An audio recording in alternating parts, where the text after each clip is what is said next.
Hi everyone, welcome back to Sunday Reset with Reema. It's a pleasure to have you join us again. Today, we are diving into an incredibly empowering topic I'm thrilled to share with you. So, we are exploring the transformative journey of embracing boldness and daring in our lives. So each stage of your life is going to require a different energy from you. In certain stages, you are going to need an energy that is more calm, patient, and in other stages, you are going to need that driven, determined, all gas, no brake energy. So when you reach the stage where you decide you want to be great, the energy you are going to need is bold energy, because to be great, you can't be unsure, you can't be kind of wanted, you can't be concerned about who's offended by your greatness or your desire for greatness, and you definitely can't be concerned about who thinks you deserve it or who thinks you don't. You have to be able to say, I said what I want, I said what I said, and I'm going after it, period. So if that sounds like where you are in life right now, if the level you are at is no longer satisfactory to you, you may just be ready for your bold era. So I want to discuss how to truly embrace greatness in our lives and how to be absolutely unapologetic about it. So if you feel ready for that, let's get started. Sunday Reset with Reema, episode 33, Dare to Shine by Creating a Life of Bold Authenticity. So just before I share these 5 tips, let me be very clear about something. Embracing your bold and daring energy is not a pass to be obnoxious, inconsiderate, arrogant, or rude. It's not about walking into the places and being loud and ridiculous with regards for others, or blurting every thought that comes to your mind and speaking without any sort of kind of filter because you are being that quote unquote bold or keeping it real. It also doesn't have anything to do with not being able to willing to apologize when you make a mistake.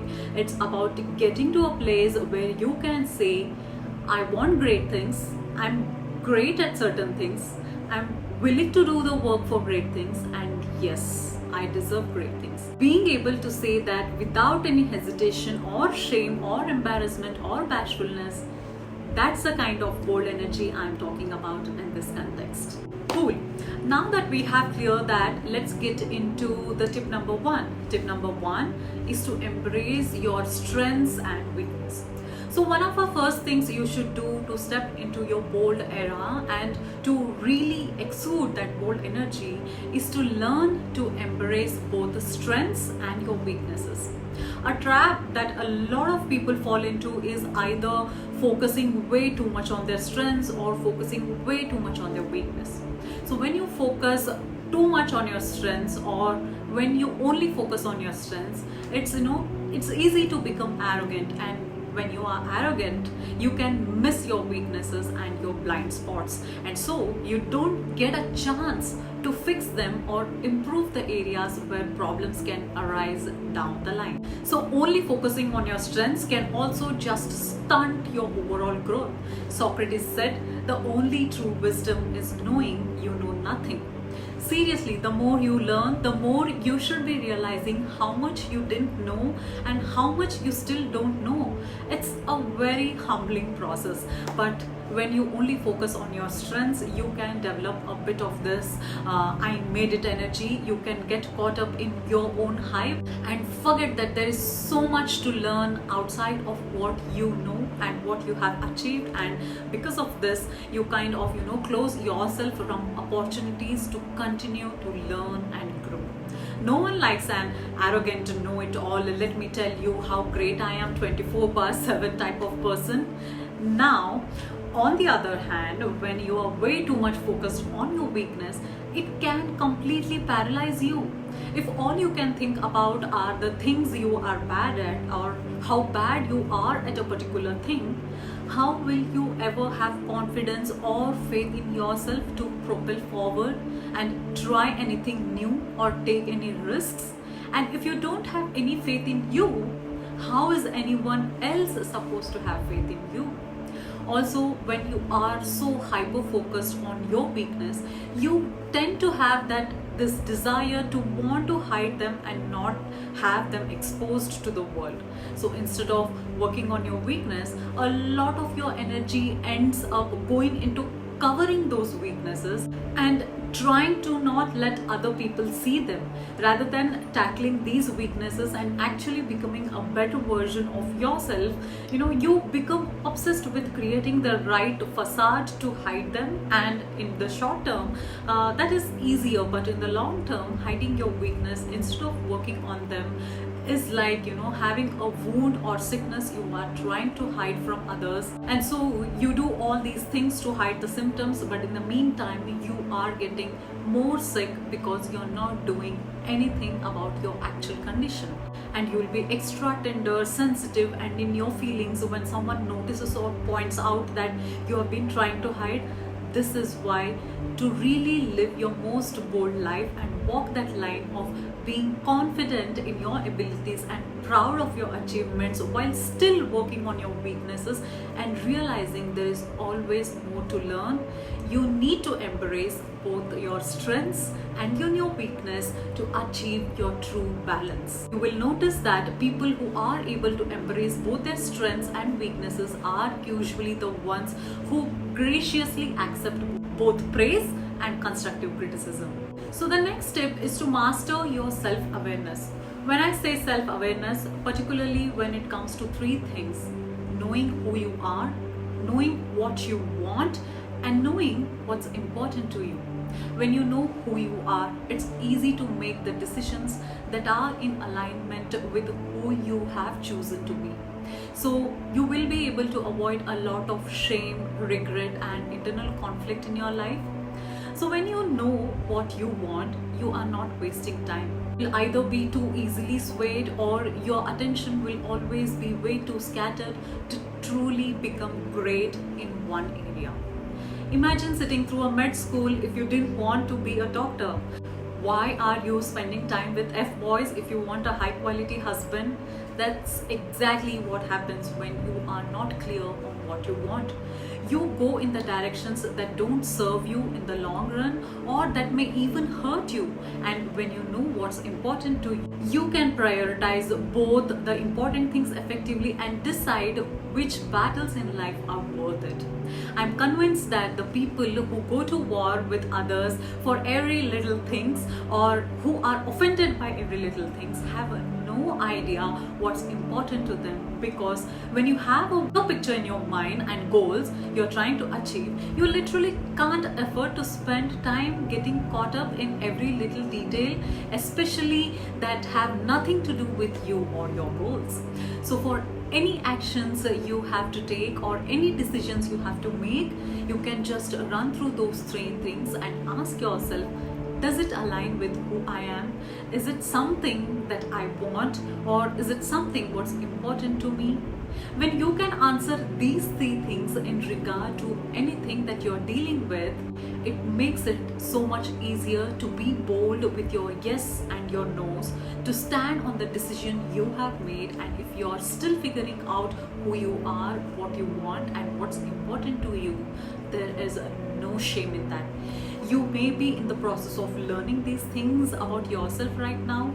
We all enter different seasons and different eras at different times, but understand that this is a necessary component. So do not skip or try to fast forward through this step in your journey. Get that deep self-awareness and self-knowledge. Tip number 3 is to put in the work.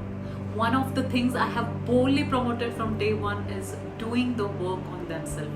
Doing the work to have their own, doing the work to be their absolute best in order to attract the best opportunities, experiences, and people.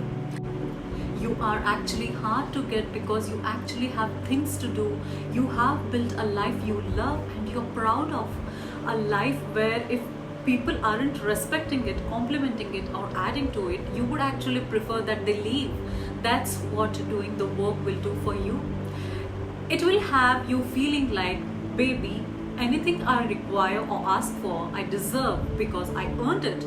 I demand that people who want to be in my life enrich it, because I have built an enriching environment for myself, and I have worked on becoming the someone whose presence is enriching to others as well. I demand I get in full and on time, because I'm prepared, I'm professional, and I put in the work to be quite good at what I do. So when you do the work, there are no ifs, ands, ors, buts, whether it comes to running you your paycheck or giving you your respect. You are not desperately hoping someone will give you something you don't deserve. It's not charity for you, it's earned income. You will have the boldness to say literally and figuratively, I did the work, now pay me. The next step after you have done the above is to step into your greatness, or truly embrace your greatness.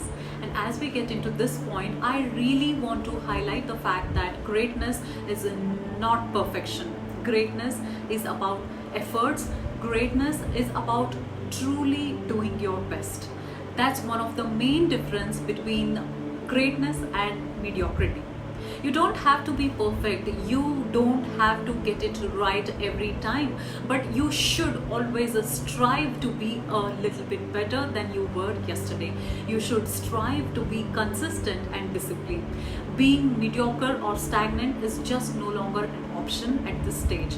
You won't say things like, I may not be great, but so and so is more worse than me, so I'm okay. No, it's about getting to a place where you really are your own competition. Also, becoming bold doesn't mean you no longer have any doubts or fears. It just means you got to a place where your drive or desire for more got bigger than those doubts and those fears. And some days that might mean being absolutely terrified but doing it anyway. So when I say step into your greatness, I don't want to be, overly intimidated, thinking you are no longer allowed to have a bad day or that you have to be perfect. You don't. You do have to let go of that attachment to doing the bare minimum. It's about fully allowing yourself to accept and enjoy the great things, because people will hope and pray and work towards certain things for so long, and then when it happens, they still flinch. They don't fully want to believe it, they question it, they may even find a way to sabotage it, because even though they allow themselves to have the desire to be great, they still don't fully believe that they deserve it. Imagine turning down your paycheck after working for 2 weeks, or turning down your diploma degree after completing years of schooling. Sounds crazy, right? So as you enter this era, don't be crazy. When people want to treat you well, when opportunities start to present themselves and doors start to open, accept it comfortably. This is why you did the work. You earned this, you deserve it. Stepping into your greatness is uplifting others to greatness. Do you know the saying, hurt people will always hurt people? Well, I also believe inspired people will always inspire people.